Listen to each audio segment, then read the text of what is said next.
네. 안녕하세요. 반갑습니다. 저희는 장애인의 직업 재활과 삶 말하지 않아도 알 수 있죠 8조입니다. 반갑습니다. 네. 아직 넘겨주시면 안 돼요. 그 소개를 해야 돼서 첫 번째부터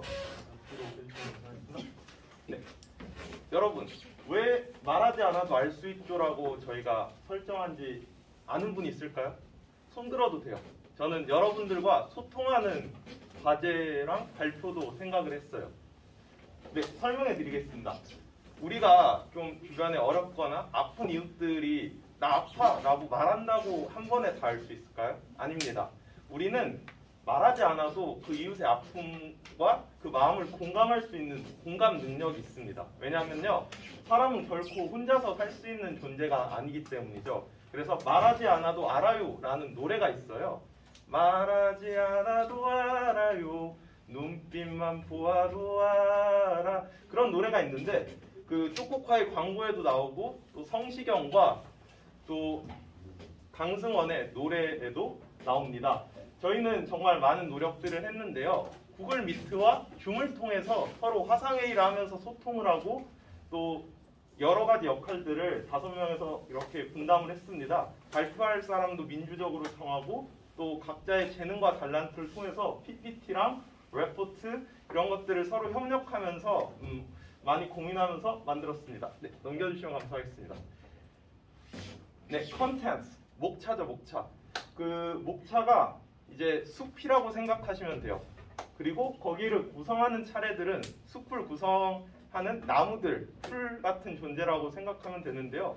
목차는 하나의 전체적인 틀을 알 수 있습니다. 공부할 때도 목차를 외워야 조금 더 수월하게 공부를 할 수 있는데 6가지로 저희가 하게 되는데, 첫 번째는 문제 제기, 두 번째 현황 및 실태, 세 번째는 외국 사례, 네 번째는 문제점, 다섯 번째는 대안 및 함의점, 여섯 번째는 조언 소감, 이렇게 되어 있는데요. 제가 첫 번째, 두 번째, 세 번째를 발표하고 그리고 4, 5, 6번은 우리 순화부님께서 딱 절반으로 분담해서 발표를 하기로 했어요. 이제 다음 본론으로 들어가 보겠습니다. 문제 제기거든요. 네, 우리는 살면서 끊임없이 문제와 싸우게 됩니다. 문제랑 계속 투쟁하면서 발전을 해 나갔는데요. 이제 개념부터 살펴보시겠습니다. 장애인의 직업재활이란 장애인에게 직업지도, 직업적응 훈련, 취업알선, 취업 후 적응 지도 등을 제공하여 장애인이 직업 생활을 통하여 자립할 수 있도록 하는 것을 의미합니다. 그래서 우리가 이거 실생활에 적용할 수 있는 시설들은, 장애인의 직업재활 시설들은 장애인의 보호작업장, 장애인의 근로사업장, 직업 적응 훈련 시설 등이 있습니다. 그리고 헌법을 공부하신 분들은 아시겠지만 모든 국민은 다 근로의 의무가 있고요. 또 직업 선택의 자유가 분명하게 보장되어 있습니다. 거기하고 연관도 있습니다. 네, 다음 넘겨주시면 감사하겠습니다. 네, 이제 문제들이 발생했습니다. 우리는 늘 꿈과 이상으로 미래로 나아가는데 현실과 이상은 늘 괴리가 좀 생겨요. 모순이 될 때가 있단 말이죠. 3가지 문제점 우리는 대표적으로 연구를 했는데요. 먼저 꼼수 채용으로 이어지는 장애인의 의무 고용과 또 두 번째는 기업체 장애인의 의무 고용 문제점, 그리고 세 번째는 장애인 노동력에 대한 낙인 등이 있는데요. 이제 우선 살펴보겠습니다. 넘겨주시면 감사하겠습니다. 네, 그 현황 및 실태인데요. 최근 5년간 국방부 장애인 의무 고용 현황과 부담금에 대한 표가 올해 이번 연도 거의 기준, 최신의 기준에 나와 있는데요. 한국장애인고용공단에 제출 자료기도 하고요. 한국장애인의 고용 인원과 고용률 중증 2배수를 적용하고 부담금은 신고금액 기준이며 공제금까지 다 포함해서 나온 겁니다. 저도 군대를 나와봐서 아는데요. 저도 국방부 부대에서 나왔거든요. 국직부대라고 하거든요. 국방부 직할부대인데 계룡대 근무지원단, 자운대 근무지원단, 군사경찰대 나와서 국방부에 대해 조금 관심을 가져본 적이 있어요. 국방부가 무슨 일을 하는지 아시죠? 우리나라를 항상 지켜주고 우리 국민들을 항상 두 발 뻗고 잘 수 있게 나라를 도와주는 군인들을 함께하는 정부기관입니다. 국가기관인데요. 장애인 의무 고용 제도에서 보시면 장애인 촉진 및 직업재활법에 따라서 대상은 국가와 지방자치단체 50인 이상의 근로자를 사용하는 민간 사업주 등이 있고요. 내용은 위의 대상자들은 일정 비율 이상의 장애인을 의무적으로 고용해야 됩니다. 네. 다음 넘겨주시면 감사하겠습니다. 네, 그래서 현황 및 실태는 공공기관과 기업체의 현황에서 알아보실 수 있는데요. 정부 부문의 고용률을 한번 보시면 2012년부터 2021년까지 최근 10년간의 고용률이 나오고요. 민간 부문 고용률은 똑같이 저렇게 나오는데 너무나 적은 숫자를 고용함을 알 수 있습니다.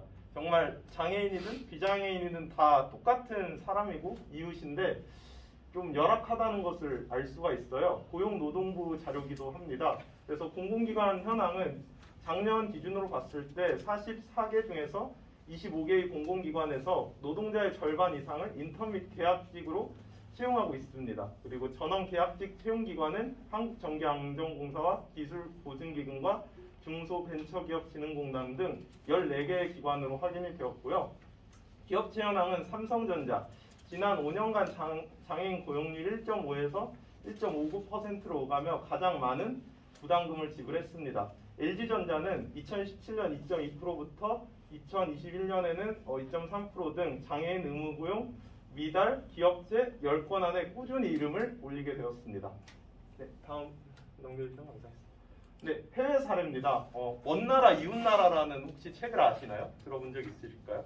이원복 선생님이 쓰신 책처럼 먼나라 이웃나라를 통해서 배울 수 있습니다. 미국, 아메리카 장애인 프로그램 안내자가 있고요. 또 장애인 직업재활 프로그램에 많은 예산을 사용하게 되고 장애인 보호작업장 및 클럽하우스를 병존합니다. 그리고 바로 옆에 나라인 일본, 재팬인데요. 주로 신체 장애인 및 지체 장애인을 위한 제도, 정신장애인 직업재활 미흡, 또 지원 고용 모델을 일부 적용한 예비 프로젝트를 시행하게 됩니다. 잡코치는 사업주에게 장애에 대한 이해, 장애를 배려한 대응 방법 등을 원조합니다. 그래서 마지막으로 독일은 장애인을 위한 교육과 훈련, 작업장 배치가 교육과정 및 사업장 내 훈련과정과 유기적으로 통합하고 장애인의 직업재활 상담사는 청소년 혹은 성인 장애인 방문 시 장애인 직업과 관련된 자료를 취합하여 적절한 진로를 추천하고 행정적, 경제적 지원을 합니다. 마지막 메시지는 이게 무슨 말인지 보이시나요? Together, 함께예요. 우리는 혼자가 아니라 가치의 가치를 느낄 수 있는데요. 여러분들 위해서 사실 준비했어요. 모두에게 하고 싶은 말인데 우리는 혼자가 아니라 항상 함께하면서 나아간다는 걸 하고 다음 우리 순호아부님의 발표로 진행하겠습니다.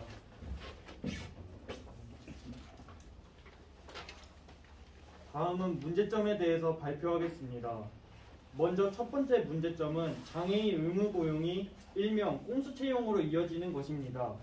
여기서 말하는 꼼수 채용은 장애인 의무 고용 요구가 많아지고 있음에 따라 공공기관에서 장애인 법정 고용 비율만 맞추기 위해서 채용 방식을 단기 인턴 또는 계약직으로 하는 것입니다. 현행 장애인 고용 촉진 및 직업재활법에 따르면 정부기관과 공공기관 등은 장애인의 일자리 보장을 위해 장애인을 특정 비율 이상으로 고용해야 한다고 합니다. 다만 여기서 장애인 고용 방식에 대한 명확한 규정이 없어서 다수의 공공기관이 이러한 방법을 사용했다고 볼 수 있겠습니다. 실제로 산업통상자원부, 중소벤처기업부 산하 공공기관 절반 이상이 장애인 노동자 50% 이상을 인턴, 직장 체험형 인턴, 계약직, 대체 인력 등으로 채용한 것으로 알려졌습니다. 그래서 이에 대해 장애인을 인턴 또는 계약직으로 고용한 경우와 정규직으로 채용한 경우의 차등을 둬 의무 고용률 충족 여부를 판단하는 방안을 검토해야 한다고 지적하였습니다.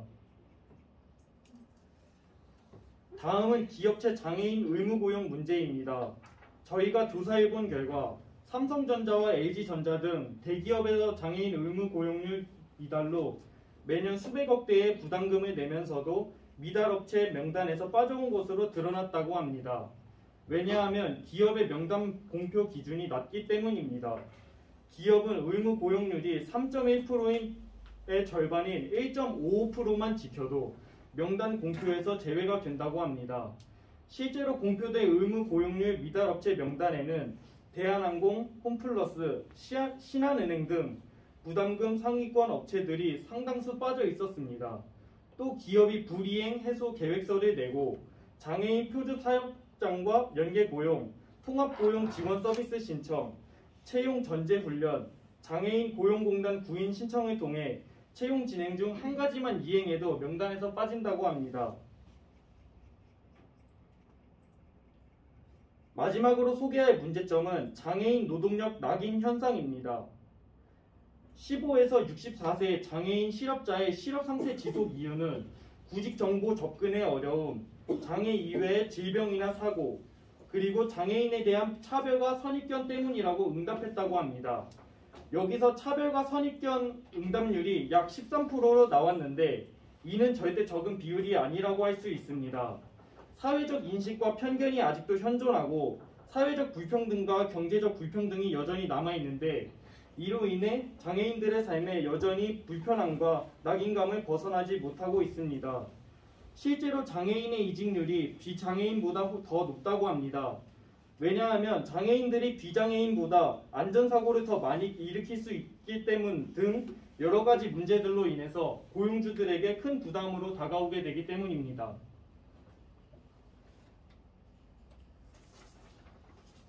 이제 대안 및 함의점에 대해 발표하도록 하겠습니다. 먼저 장애인 의무고용 문제에 대한 대안을 발표하겠습니다. 첫 번째 방법은 장애인 의무고용제를 강화하는 것이고 두 번째 방법으로는 부담금 징수업체의 범위를 차별적으로 규정하는 것입니다. 실제적인 장애인 고용 사회의 확대와 장애인에 대한 사업주의 인식 개선을 도모할 필요가 있다는 것입니다. 세 번째 방법으로는 우리나라의 장애인 고용 활성화를 위해서 장애인을 1인 이상 고용할 수 있는 50인 이상의 사업체로 의무고용 사업체를 확대시키는 것을 들 수 있습니다. 장애인 고용률 설정에 있어서 정부의 장애인 고용에 대한 적극적인 의지 표출을 가시화시켜야 합니다. 그 외에 장애인 고용 관련 법률을 개정하는 방법도 있겠습니다. 다음은 장애인 직종 분야의 다양화에 대해서 발표해 보겠습니다. ICT 산업이 발전한 만큼 장애인 직종 분야를 확대하는 것과 단순 생산직, 노무직에서 정보서비스업과 전문기술 서비스업으로 다양화하는 것을 들 수 있습니다. 마지막으로 장애인 노동력 인식 개선에 대해 발표하겠습니다. 먼저 장애인 근로자는 자신의 인식을 위해서 노력하는 것과 평생 교육을 통해 장애인들의 직업 능력을 향상시키는 것, 직장 생활에 필요한 기술, 태도 등 능력을 계속해서 개선해 나가는 것이 대안이 될 수 있습니다. 그리고 고용주 또한 직장 내에서 사람들에게 장애인 인식 개선을 강조하는 등 노력을 하는 것을 들 수 있겠습니다. 장애인 인식을 개선하기 위해서는 편견이 없어져야 한다고 다들 생각을 많이들 하시고 물론 이 말이 틀린 말은 아니지만 장애인들 또한 자신이 끊임없이 노력하고 교육을 받는다면 바람직한 사회를 만들 수 있을 것이라고 생각합니다. 마지막 순서인 조원들의 발표 소감에 대해 얘기해 보겠습니다. 저희는 조원들 각자 소감을 썼기 때문에 시간상 모든 소감을 말하는 것은 생략하도록 하겠습니다. 그래서 저희 조원들 모두의 소감을 종합하고 요약하여 발표해 보겠습니다. 저희가 장애인 직업 재활 분야에 대해 공부하고 조사하면서 공통으로 깨달은 점은 우리가 현존하는 이 사회는 장애인들이 자립하기에 매우 어려운 곳이라는 점이었습니다. 장애인에 대한 사회적 인식과 낙인은 물론이고 장애인들의 직종 분야 또한 매우 좁다는 것에 저희는 매우 속상하고 안타까운 감정을 느꼈습니다. 그래서 저희는 장애인과 비장애인 모두 이러한 문제에 대해 관심을 가지고 객관적으로 바라보며 함께 해결해 나가는 사회가 찾아왔으면 하는 바람입니다. 저희가 준비한 발표는 여기까지입니다. 긴 발표를 끝까지 들어주신 청중님들께 진심으로 감사함을 표합니다. 지금까지 저희는 말하지 않아도 알 수 있으였습니다. 감사합니다. 8초? 네, 맞습니다. 8초 점수 기록하세요. 혹시 질문 사항이나 뭐 부족한 점 혹시 말하지 않아도 다 안 돼요.